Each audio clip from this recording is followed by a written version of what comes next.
Have you ever feeling rejected, neglected, or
fun, and we're trying to do it all for them.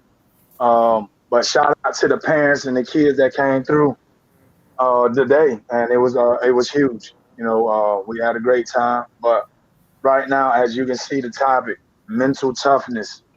Coach Mike, you know what I'm saying, Coach Fain. One of the biggest things that men don't want to talk about is mental health, and right now I see it being, you know what I'm saying, causing an effect a lot of places.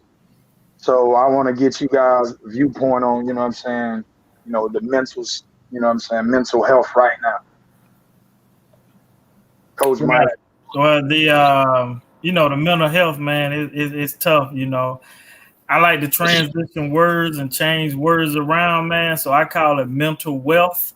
And we need to be building up our mental wealth. Going through COVID. For me personally, we were quarantined for a little bit longer than everybody else. I'm at high risk. So we were quarantined a little bit longer, and so even just us in our house, we were, just trying to figure out things to do, man, just to kind of lighten the mood up, so it wouldn't be so stressful, you know, opening up the window, letting some sunshine in, taking walks, stuff like that. But as far as men go, I know for me, once we was able to get back into coaching, that was huge for me because I was able to get out, some of that built up tension and energy and stuff like that, and be back, on the field, working with kids, so that was huge for me. Right. Coach Fain. For me, it was, I mean, before I got into teaching and coaching, I was doing security. So I was always out and about, even during COVID, because I had to go to work. But pretty much what I did, keep my sanity was, with going over to my parents, my siblings, with family, diving into football, especially once football season started. Uh, that kind of kept things normal for me to where like I didn't feel trapped. I still felt like things were normal, even though we were in normal times, unusual times with COVID. So that's pretty much how I kind of kept my sanity is Right. just having family, and then once football came around, then I had football. So, Okay. I appreciate that. So right now, everybody that's tuned in, can you do us a huge favor? Make sure you like and share this right now. That'll be huge for us. So the people that's tuned in, do us a huge favor. Just share that for us, please. Uh, for me, man, like I've been in a situation where what made COVID difficult, and a lot of people don't realize is that you became a prisoner in your own home, and me being in that situation before in my life was it made it where it was okay with me because I was used to being able to sit down in one place and not have to go out, because that's what, the situation and the position I put myself in. But I seen everybody, going through this stuff. And then as soon as we get out of it, people don't know how to react. You know what I'm saying? People throwing these crazy massive parties, you know what I'm saying? They doing, stuff like off the wall, and like if you pay attention, like the tension level with people per se is on an all-time high right now, and it's causing a lot of effects, and we're gonna speak about a couple of situations that happened this week. We had a couple kids, get into it at practice, at the We Are game, and it was a dad that was standing there, and then you had a coach seeing that the dad was there. His son got into a fight, so it's always two sides to a story. So the dad, shout out to all these fellas, man, because the ending is powerful.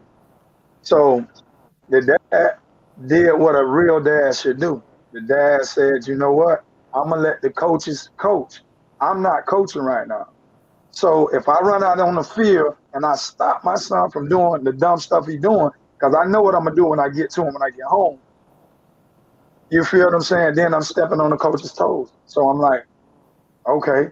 But then you had the coach on the other end seeing the dad watch this, and the coach at the time realized, like, you know what I'm saying? Like, he was like, why are you letting your son do this? But they had friction. And if we would have had a conversation of letting the coaches do what he, you know what I'm saying? And people and coaches felt comfortable enough to stop that and pull them apart where dads and moms don't get offended. You feel what I'm saying? When they breaking up stuff, because you get a lot of people that get offended when you put your hands on their kids. Mm-hmm. You know what I'm saying? And that's the thing right now. These guys are out here, and hopefully you have kids, because you got some dummies out there. Because the one guy, you know what I'm saying, you had on social media that slapped the one kid. That is the dumbest thing I've ever seen in my life. But, you have people like that that's out in the world. So when you have two men like that looking at the situation from their point of view, you always got to understand it's two point of views. So now, as men, first of all, the coach, I tip my hat to him because they gathered all the kids together and they broke it down to him and they told him, listen, this is not how this is going to go. This is what this is all about. And me, as the person that's running it, had no clue that the fault that it even broke out, because this is the type of people that was in place. Mm-hmm. So at the end, you know what I'm saying, I get a call and let it, hey, listen, this happened, that happened. All right, I get a call. So after I get the call, I address it. Oh, that's squash. Boom, boom, boom, boom, boom. All right, I talked to both parties. He said, yeah, boom, listen. He came to me like a man. We behind the scenes and we talked about it, and it was cool. You know what I'm saying? And that's how men do, and that's what we need to do as men. Now, on the other end of this, the spectrum. You know what I'm saying? We had another incident between two adults. So now, you know what I'm saying? As adults, you know what I'm saying? You got to realize you lose all credibility on a lot of stuff. You know what I'm saying? When you know what I'm saying? When stuff like that, you know what I'm saying, happens. Uh, Jan says, I was very impressed with the coaches out there where I had to. Hats off to them. It was handled perfectly. Thank you so much. I appreciate it. Appreciate it. I heard you was top flight security of the world too, Craig. Yes. That's Yes. And she probably about 5'3", and she was up there breaking up some 10-year-olds. Good job, Mom. But as y'all understand, like this takes a community for this to happen. But you know, back to the, you know what I'm saying, at hand. So those guys, you know, it happened. The situation happened, you know, and we can't cry over spilled milk. We got to leave it at what it is. So what do you do after a situation like that happens? All right, first of all, let's revisit the situation. Why did it happen at first? You know what I'm saying? What was the purpose and why? You know, and how could you let, you know what I'm saying, the individual get you that? And I'm the wrong person to be giving anybody advice on this because, boy, I got a temp out of this world. And everybody know me, they know me. So it is what it is. So they got to that point where they did it in front of the kids. Now, it's a lot of things that happens in that situation. You have the parents to see this, you have the kids to see this, you know what I'm saying, the other teams, you know what I'm saying, other coaches. So now, those people that's involved lose credibility with a lot of people. And when that happens, you feel what I'm saying? It can tear a lot of stuff apart. And this is why, because, you know, those guys were out there for a reason, you know what I'm saying? And, you know, the universe knows. And now they can't bless their gifts on the children because they no longer listening. Because, hey, you out here, you know what I'm saying, acting a donkey. I guess I can act a donkey too. But immediately after that, you know what I'm saying, I tip my hat to those dudes out there happening, you know what I'm saying, even though I was very, very pissed, you know what I'm saying, you know, they apologize and they realize their faults. But why are we getting that? How is this happening as men? You know what I'm saying? Why are we so angry that we let, you know, words, you know what I'm saying, you know what I'm saying, take us to the point of, you know what I'm saying, putting our hand on another man or just disrespecting another man because, you know, we in a tough time right now. And, you know, you can see around the world, man, people putting their hands on people, you know what I'm saying, just because they think it's cool. All right. You feel what I'm saying? It's consequences and repercussions behind putting your hands on people, man. right. So, but we got to talk about, you know what I'm saying? So, you know, coach, you know, as you know what I'm saying, as a coach, you see fights. Oh my God, you see fights in football practice. How do you handle those situations? Why do you think those fights happen? That's my thing. Why do you think those fights happen? Yeah. Well, you know, now I'm a little old school now. I'm okay with some fisticuffs going. You know, to me that's passion. You know, that's passion. You know, you know, guys can get passionate about what they're doing. You know, I'm okay with that. You know, but now Right. I always say, you know, now this your brother, okay? This your brother. So you fight it. We leaving it right here. It don't go inside the building. It don't leave this field. It's left right here. All right. Exactly. We're gonna shake hands. We're gonna be men about what we're gonna do, you know. And now through that process, that's when we got to start giving people the tools. Because I think what's happening is that as men, sometimes we don't have the tools to to dive into whatever's going on, to have a deep dive. You know, we don't have that the action steps to solve problems, you know, without, you know, battling out fist to fist, you know, because you got to think we are on a combat field. You know, football is a combat sport. And so when you're in a combat environment, like you're going to handle things in a combat environment, you know. Now, what we have to do as coaches is that we got to give our kids the Real tools. quick, coach. Real quick. Comeback environment. Explain that a little bit. Well, on the football field, I know what it means. You feel what I'm saying? But we got some listeners right now that probably don't know what that means. okay, so on the football field, you got kids that are colliding into each other as fast as they can, you know. So Right. it's like little cars hitting each other, you know, on the youth level that we're on now, you know. And if you go all the way up to the NFL, it's like cars hitting each other, literally having wrecks against each other, you know. And so in that environment, your mind have to be in a certain place to not only take that punishment, but dish that punishment out.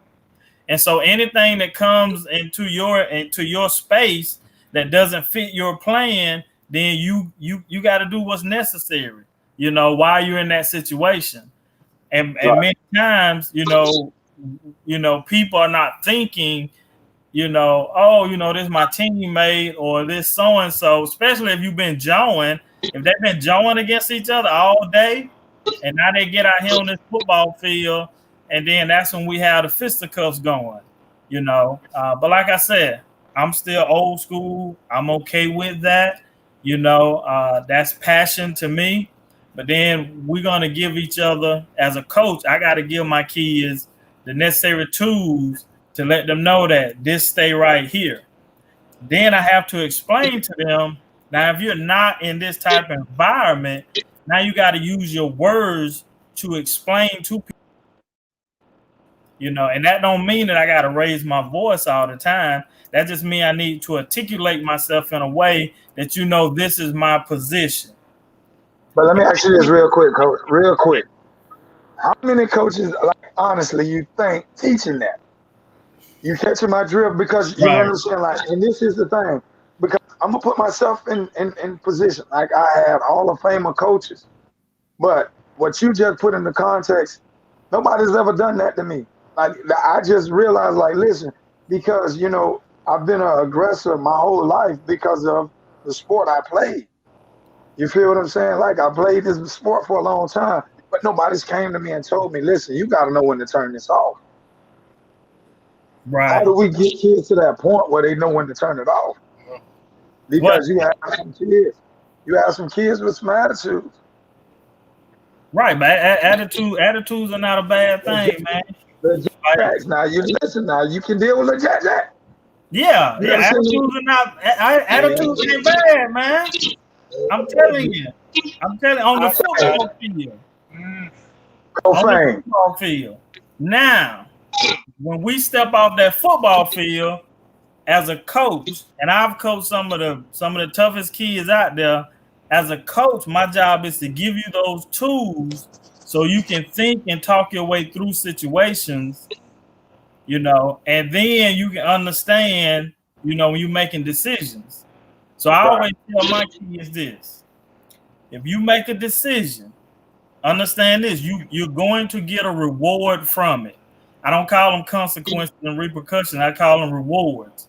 So you're going to give a good reward or a bad reward. And then this is the other way to think about it. When you're making your decision, is my mom and dad going to be proud of the decision that I make? If the answer is yes, then that's a good reward. If the answer is no, then I don't need to be making that decision. Does that make sense? That makes sense. All the sense in the world. Listen, because I tell my kids straight up, if your grandma won't post it on social media, don't you dare. Right. You know, grandma gonna let you get away with some stuff now. You know what I'm saying? Because your mama, you got to think about this. Your mama always, you know what I'm saying, she gonna be on top of your top value. But your grandma, she gonna, you know, let you, you know, so she let you toe the line. If granny let you get away with it, then you good. But if granny don't, come on, what you got? Well, I know for me, the coaches that I've had, you know, coming up, one coach in particular, he was my youth coach. He always said that it's less about football, a lot about life. So everything that I do on the football field as far as coaching the kids It's not. I'm not coaching them for a football game. I'm coaching them for the game of life. So situations that happen in practice, I guess it's gonna happen. Like like Mike, I'm old school. Hey, I did it when I played. It's gonna happen. You're gonna have those fights in practice. Um, but at the same time, they gotta understand, and this is where as coaches we come in, breaking it down. Like you can't allow somebody to push you to that point to where you want to fight. Uh, a wise man once said from a famous movie, football is 80% mental, 40% physical. So you got to be able to psychologically defeat your opponent without having to get physical with them. And that's the same way in life. If I can psychologically beat you and not have to put my hands on you, then A, I don't go to jail, and B, you're probably gonna leave me alone. That was good. Yeah. And that's how I've always been. Like I've never, yeah, like I've never been the type to where I want to fight everybody. Where somebody can get me to the point to where I get outside of who I really am. But I can talk my way out of any situation because I know how I have those tools to use my words to where I can verbally hurt you more than I can physically hurt you. And I think if we get to that level as men to where we use our words more than we use our hands, society would be way better. Um, Kids today wouldn't be fighting all the time because that's the one thing that I have at the school that I'm at. It's like they enjoy fighting. Like fighting is the thing. Like I want to fight every day. One kid told me he is a fighter. I'm like, why? Like, why do y'all do it? Want me to tell you why they like fighting? Because you can get on World Star right now and get many, many views, and those views pay. So right now, that's, that's where that mental state of these kids are somewhere. Hey, listen, my boy Terry, what's good, baby? GMC for life. Yes, sir. We boy dogs, baby. You know what I'm saying? Listen, boy, we don't want to talk about GMC, boy. I'm telling you. Yeah, let's don't go to GMC. Yeah, we're not gonna go to GMC, G. We're gonna leave GMC out of this. So, one of the so now, but why, so how do you know what I'm saying? Like, how do we train up? So now this is the biggest thing. So you have organizations that are already going, they're doing their thing. How do we help them as, what I'm saying, coaches that, what I'm saying, understand it a little bit, been through it a little bit? How do we help them? How do we reach back to them and say, hey, listen, coach, you know what I'm saying? That situation you having is going to happen. You know what I'm saying? How do we prepare them to get in front of it? Because I'm going to be honest with you. No shots fired at nobody, but these wax seminar videos they got us reading and looking at just to become coach, get out here. You feel what I'm saying? Like, oh, man, you know what I'm saying? That ain't real life. You know what I'm saying? I get the concussion protocol. I get first aid stuff. Trust me, I'm on that. But all that other stuff, come on, man. It's 2021. We got to be real. Right. And you know what I'm saying? We need to, you know what I'm saying? I think we got to start a challenge of, you know what I'm saying, high school coaches creating literature, you know what I'm saying, reaching out to, youth level coaches, you know what I'm saying? That's right, like in a 5-mile radius, 10-mile radius of them. So, and then, we got so Jan said more monitoring maybe before or after practice, huddle time.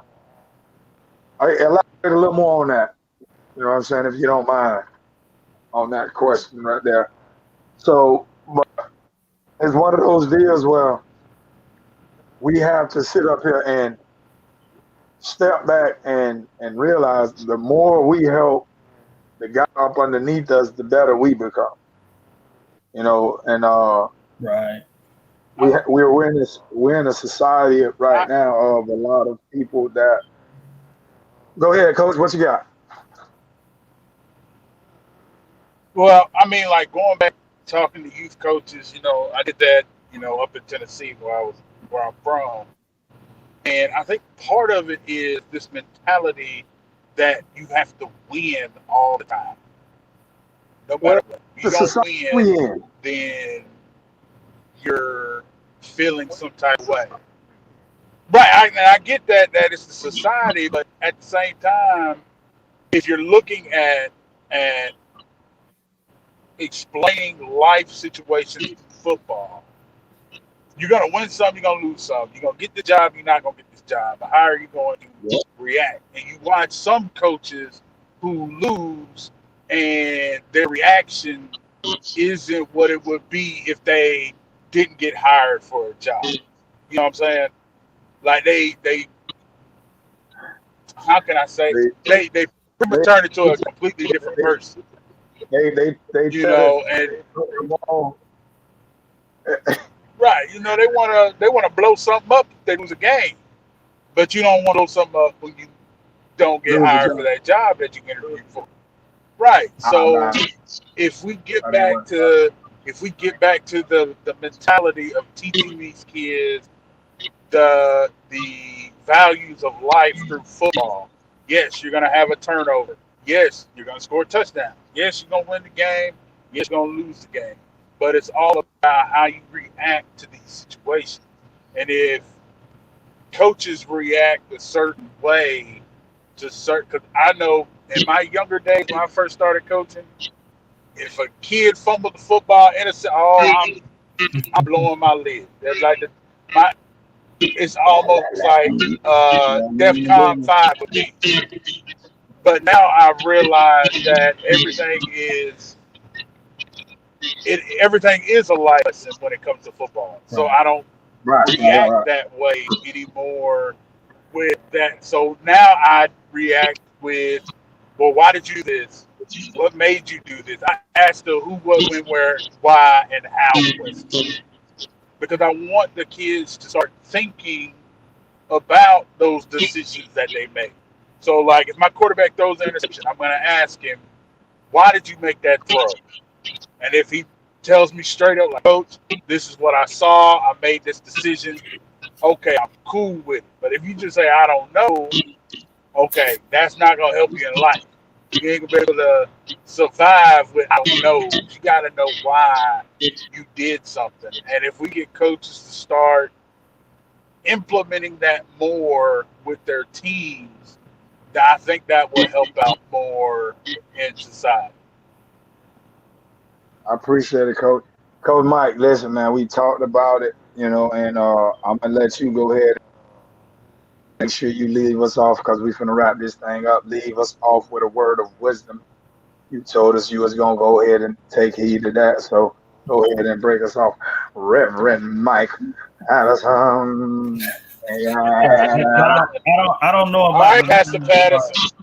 I don't know about the reverend or the pastor part, But one of the things that I've always done with my defense is that we do this drill called sudden change. And sudden change, offense just turned the ball over, and we got to go out and we got to get the ball back. Sudden change, the drill is very simple drill. I line them all up on the sideline, and I had them bear crawl 53 yards to the other sideline, and I have them bear crawl back. And then we go back to doing whatever we were doing before.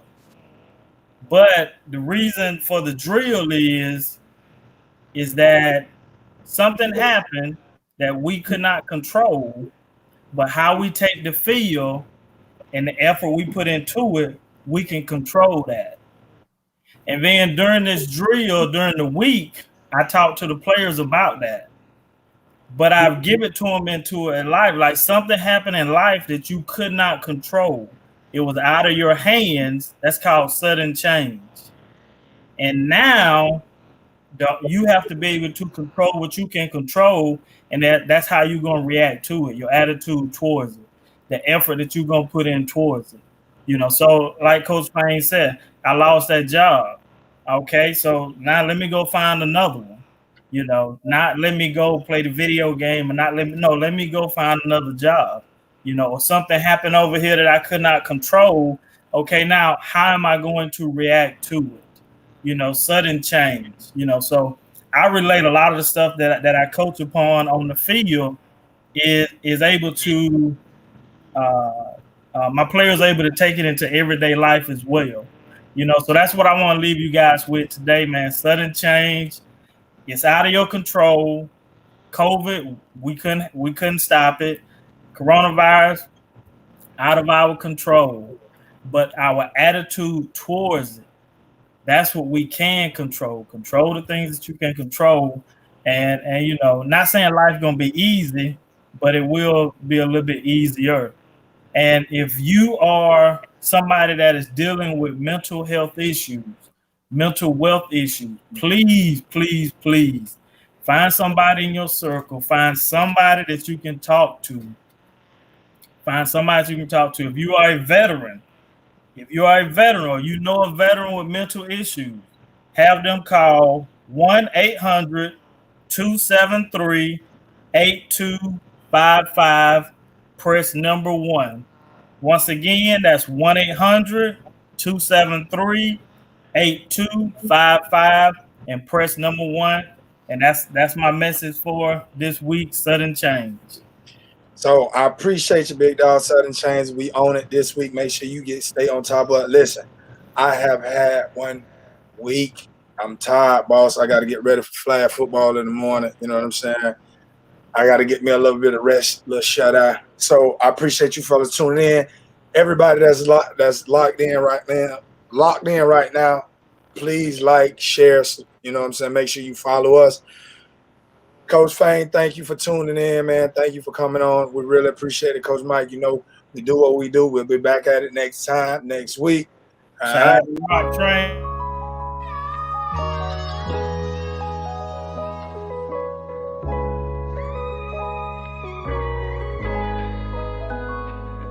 If you ever feeling rejected, neglected, or even dyslexic, Q&A, let's talk about it. Let's talk about it. Let's talk about it. Wisdom, knowledge, and guidance, we all seeking to find them. Q&A, let's talk about it. Let's talk about it. Let's talk about it. Adversity a part of life, sometimes we fail before we get it right. Q&A, let's talk about it. Let's talk about it.